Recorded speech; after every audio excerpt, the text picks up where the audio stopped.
Cheers guys, I'm the Tech Prepper, hope you're all doing well. We're going to continue our series on no random contacts. And today we're going to move away from VHF and UHF just for a bit and move into HF because we're going to get a whole lot more in the way of true off-grid communication capabilities. The mission objective is going to be pretty simple. We're going to deploy some new station capabilities at my home QTH that's going to allow us to do regional and local communication. I'm primarily concerned with having no infrastructure between me and the target station and being able to talk to people in my county, in my state, in my region, and that'll include the Southwest. So we're going to dive into that in a bit. For those of you following along, you will need to upgrade from your technician class license to at least your general if you're in the US, but it's worth the investment. Stick around. So let's talk a little bit about known quantities. Since I'm taking the time to put up some semi-permanent capabilities for my station, I want to make sure that we're going to use this setup for the next maybe 4 or 5 videos. So I have 3 different types of known quantities. The first one will include people that are already in my known circle and that I've already communicated with before, either in person or over the airwaves, whether it's VHF or HF. Second group of known quantities will be things like winlink RMS gateways. These are basically stations that are unmanned, but are capable of providing a service that I need, for example, sending an email over radio. Third, I'm planning on building a new network of known quantities, and this will be sourced from people that I have been interacting with, mostly online, and feel that they are like-minded. So it'll be interesting to have a good mix of known quantities over the next 4 or 5 videos. So one of the questions you may be asking is, why don't I already have HF capabilities at home? And the reason is pretty simple. I have spent the last 2 years as a manned portable operator, mostly because I enjoy spending all of my free time in the outdoors, and I enjoy operating radio under the cover of my tarp shelter when running around the desert or on a hilltop or mountaintop. But the point is, I'm missing out on a lot of airtime. There's a lot of nets that I would love to either listen or participate in, but just can't do it because I don't feel like throwing up a temporary antenna in the backyard. So this is going to give me the ability to get a whole lot more engaged and get more looped into the local and regional HF scene. All right, so let's talk about some of the requirements I have for the antenna we're about to deploy today. First of all, I want to be able to have daytime and nighttime listening and transmission capabilities, so the antenna I pick needs to reflect that. 2, I want to have broadband capabilities so that I can pick the bands that work well at night or during the day. And more than anything else, I want to pick an antenna that does not require a tuner so that I can easily switch between the 40, 60, 75, and 80 meter bands. And then lastly, I would really only interested for this particular application, just local and regional communication. So I'm going to pick an antenna that allows that type of HF propagation. So let's talk a little bit about intended applications. In fact, that's really what I should have led with, because everything we're doing is based on how I need it to work. So I want to be able to establish communication on voice and via some digital modes. For voice, I want to do single sideband and be able to have one-on-one conversations with known quantities, or like many-to-many in the form of nets. I may even consider joining Amaron. I don't know how I feel about being on some government list, but I probably already am with the turds I've dropped here around encryption. But anyway, so that's the plan for voice. For digital, I want to be able to traffic email or send email over RF using the WinLink global email system, either using the existing RMS gateway service or straight peer-to-peer, so there won't be any infrastructure.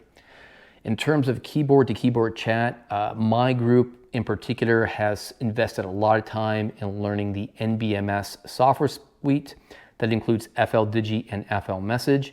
So I plan to use that as my de facto communication standard for keyboard messaging, form passing, and we'll just use modes that are more appropriate for HF. In fact, I have a software project where I've layered on top of FLDigi and FLMessage a much simpler graphical user interface, and also have a switch that allows me to turn on symmetric key encryption. We're going to get into that way down the road.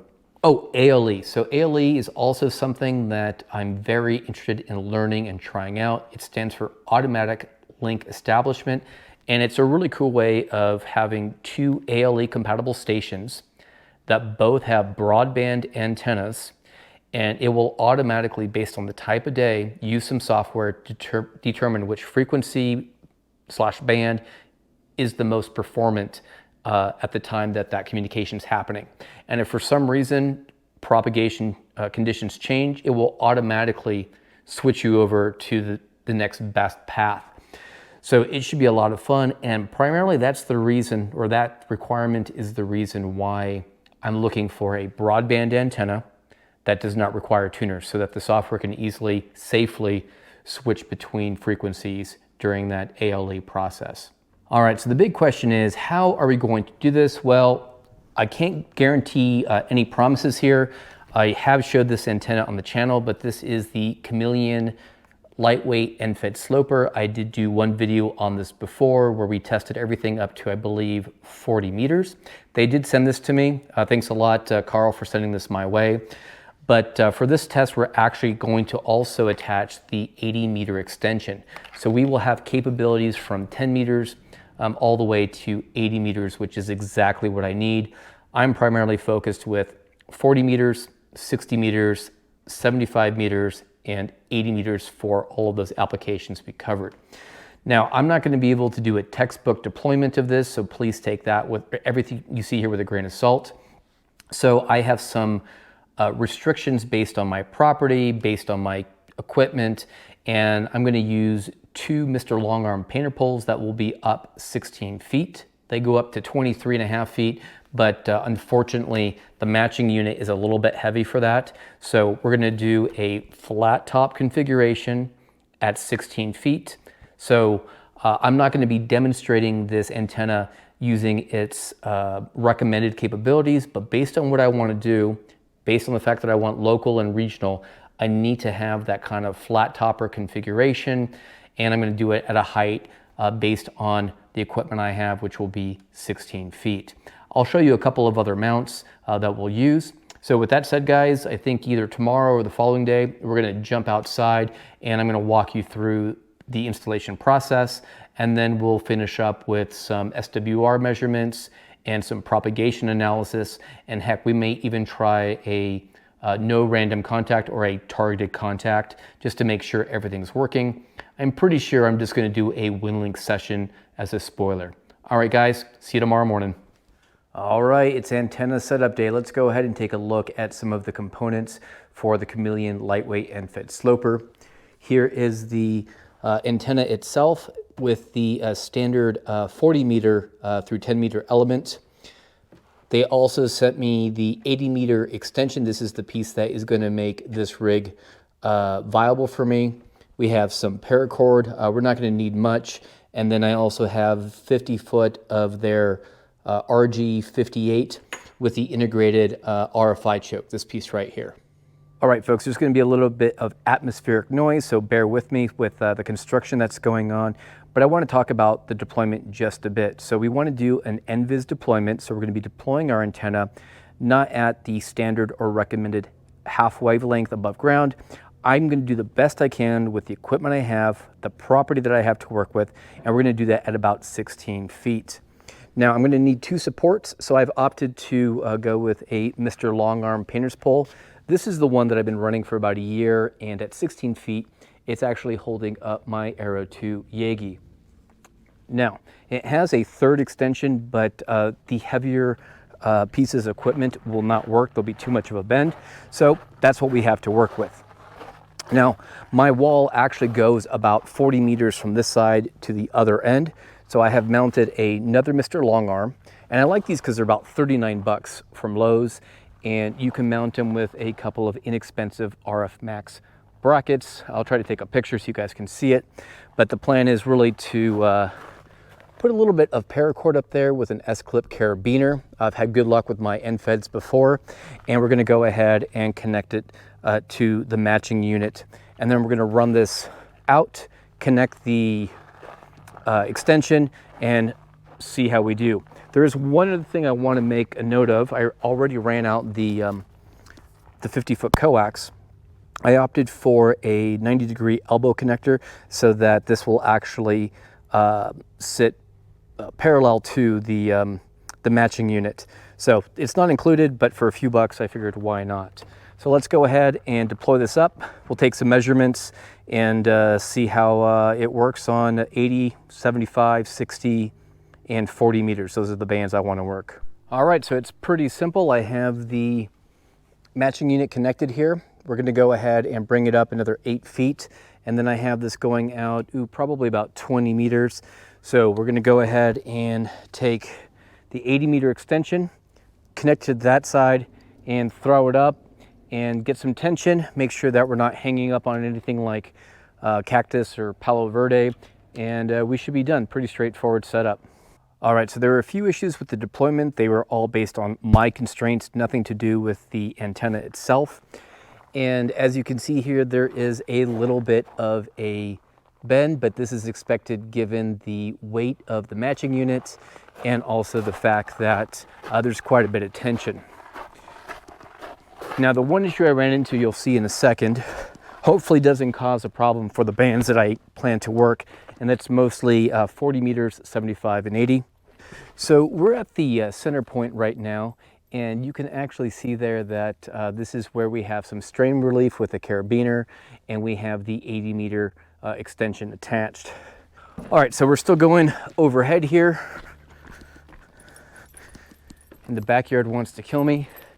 So you can see now we're clearing the top of the Palo Verde, and then we have the other painter's pole over here. Again, a little bit of a bend, and we're coming down here. In order to bring this down and over, I improvised a pulley system. So there is an S-clip carabiner at the top, and this is the problem I talked about. I have about an extra 8 feet of the actual antenna line that have to come down into this L configuration. It's not ideal, but I have nowhere else on the property to get another 8 feet, short of dropping another bucket of concrete and another pole out there. And it's in a place where we get our RV in and out. Not ideal. So we're gonna roll with it. Now, the other thing I want to show you guys are these RF Max brackets, and they're pretty straightforward. So I actually like to mount these into the brick wall and use these as the support. So in general, pretty straightforward installation, compromised installation, and we'll see if we are still able to hit our mission objective, which is to get targeted contacts in the region, in my county, and see how that goes. All right, so it's the following morning, and I connected my RIC Expert Zoom up to the antenna, and I'm actually pretty happy with the results considering that we have that compromised setup. So on 3.550 megahertz, which is the digital portion of the 80-meter band, we came in at a match of 1.7 to 1. So very usable without a tuner. It's not perfect, but it'll work for my needs. On the voice portion of 80 meters, which I call 75 meters, center frequency of 3.9 megahertz, we're at 1.6 to 1, also usable and a little bit better. Let's go ahead and talk about 60 meters. Doesn't look like it's going to work for me, unfortunately. I picked 5.350 megahertz, and the SWR was 3.6 to 1. So we're going to take 60 meters off the table. The other band that I wanted to work specifically for local and regional comms is 40 meters. And at a center frequency of 7.150 megahertz, we're at 1.3 to 1. So very good, the best out of the bunch. So next up, what we're going to do is I have my Yaesu FT818 man pack connected to the Chameleon lightweight end-fed sloper. And then with a very simple USB cable using the DigiRig, I have it connected up to my CF20, and we're gonna run a few experiments. This morning I actually was doing a little bit of FT8. We'll talk about that later. I don't care for FT8 as a communications tool for making contacts, even though I did make a few contacts today. I use it more to kind of test out antennas and use it for propagation mapping. So we'll get into all of that stuff later. But really the plan now is to find a local WinLink station.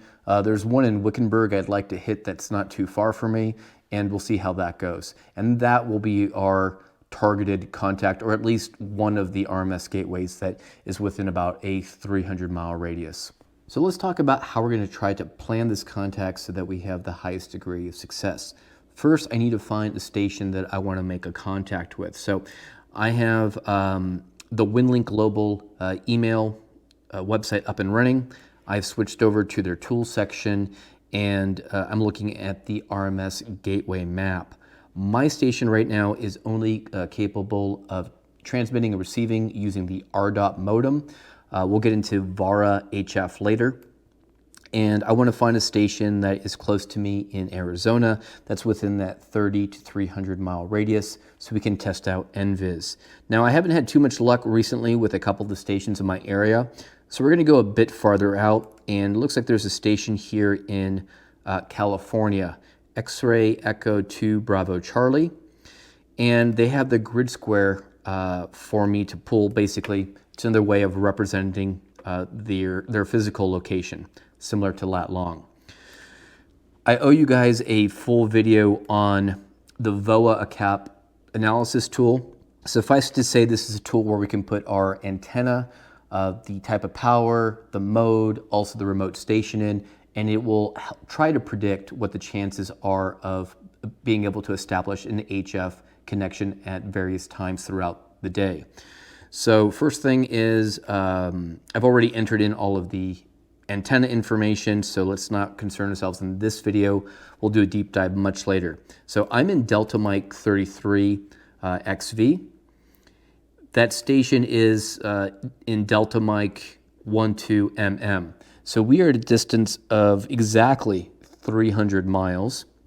So given that I'm running 5 watts, I'm running single sideband. I put my antenna, basically, that I'm running an antenna at about the NVIS height. We can look at the prop wheel, and the prop wheel is really cool because it will try to predict in a graphical way what our chances are of success. So right now it is 7:11 local time, so 14:11. So right now it doesn't look like we have a whole lot of success on 30 meters, 40, 60, or 80. If we go over to 1500 UTC, which is about 50 minutes from now, this little guy here in red shows that the 40 meter band has a 96% chance of success. So we are going to stop this video, and we're going to try in an hour to send an email to this station because that's probably our target window. And the station was X-Ray Echo. So if we go over to Pat WinLink, go to connect, we want to make sure that we're using RDOT, which is the modem. We're in 40 meters, and then we can see that this station is in fact listed. And again, it's at 482 kilometers, which is exactly 300 miles. So we're going to connect to this station, and the plan is to send this email off to my buddy Eric. I owe him an email response. All right, see you guys in 50 minutes. Well, I missed the beginning of this connection, but I'm able to get into that station that's super close to me in Arizona, like 70 some odd kilometers. All right, there we go, finally. It's taking a little bit of time. Let's hope the bands actually work with us. So you can see here we're connected to Wickenburg, Arizona, and it is what? All right, yeah, we're doing it. So this actually is NVIS. This is a much closer station. So let's take another look real quick here. So that's N0DAJ. You can actually see here where, well, let's go through the session first and then we'll talk about it. So it looks like it's going to be sending here. So if this goes through and is no longer visible, we know it has gone through. All right, so let's go ahead, and while that's doing its thing, let's see which station that guy is. Okay, so it's this station here, November 0 Delta Oscar, or Alpha Juliet. Let's grab its coordinates, pop it into VOA ACAP analysis. and we're going to be very close. And you can actually see we are 44 miles.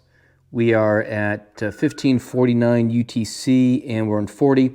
So yeah, 98% chance of success. It's still sending. I'm not going to let this thing monopolize what we're trying to do. But point is, with a little bit of planning, a little bit of patience, with not a whole lot of power, basically just 5 watts, deploying our Chameleon lightweight end-fed sloper at 16 feet, even though we've got that little elk kind of shape hanging off the end, we actually set out to make a targeted contact with a winlink station.